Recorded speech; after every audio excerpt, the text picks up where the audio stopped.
কোথা দাঁড়ালে হয় আগে তাই দেখ।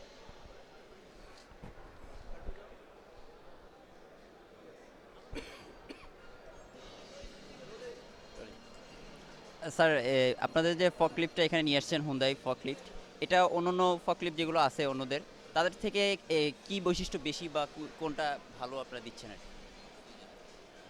হুন্দাই ফকলিফট ওয়ার্ল্ডে অলরেডি রিনাউন্ড একটা ব্র্যান্ড। বাংলাদেশে আমরা যখন লঞ্চ করি 5 বছর হয়েছে, আমাদের সারা বেশ ভালো ছিল। এই 5 বছরে আমরা 300-র উপরে ফকলিফট বিক্রি করেছি। প্রথমত কারণ হচ্ছে কি, আমাদের এখানে আফটার সেল সার্ভিসটা কনফার্ম করা হয়, যেটা বেশিরভাগ ব্র্যান্ডই পারেনি করতে। আর আমাদের এখানে যেহেতু ডিজেল বেশি জনপ্রিয়, আমাদের হুন্দাই ফকলিফটের ফুয়েল কনজাম্পশন সবচেয়ে কম এবং বাংলাদেশে ডিজেলের প্রাইস কম। সো এই জন্য এটার ডিমান্ড বেশি।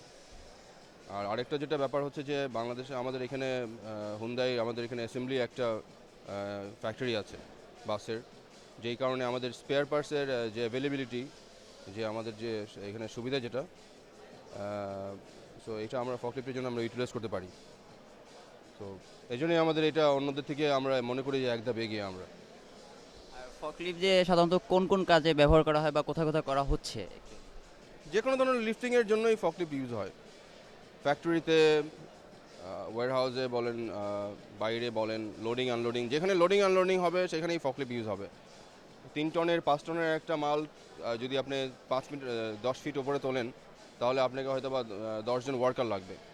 সেখানে আপনি একটা ফকলিফট দিয়ে 24 ঘন্টা কন্টিনিউয়াসলি করতে পারবেন। তো এতে আপনার সময় টাকা দুটোই সেভ হচ্ছে।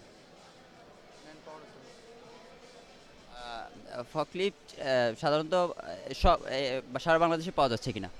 অ্যাবসোলুটলি, বাংলাদেশের সব কোনোতেই হোন্ডার ফকলিফট আছে। এবং কাস্টমার সারাও সেভাবে আছে এবং আপনারা এটা দিয়ে চাহিদাও পূরণ করতে পারতেছেন, তাই তো?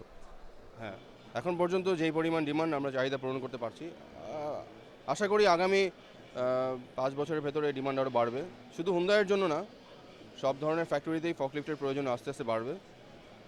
তখনও আমরা আশা করি চাহিদা পূরণ করতে পারবো। হুন্ডাইয়ের বছরে 5,000 ফকলিফট সাপ্লাই দেওয়ার ক্যাপাসিটি আছে বাংলাদেশের জন্য। So it's more than enough for now. আর সাধারণত আপনাদের ফকলিফে কি কি পাওয়ারে, শুনলাম ইয়াতে আপনার ইলেকট্রিক আছে, ডিজেল আছে, কি কি ধরনের আর কি? আপনার এখানে ডিজেল ইঞ্জিনের আছে, ইলেকট্রিকের ব্যাটারির আছে, আপনার এলপিজি আছে। যদিও আমরা এলপিজি বাংলাদেশের জন্য রেকমেন্ড করি না, এটার জন্য যে সেফটি স্ট্যান্ডার্ড ফলো করতে হয়, এখানে ওয়ার্কাররা এগুলোর জন্য ট্রেন না। সো বাংলাদেশের জন্য মোস্টলি ডিজেল আর ব্যাটারিটাই বেশি জনপ্রিয় বা আপনি মানানসই বলতে পারেন। Thank you sir.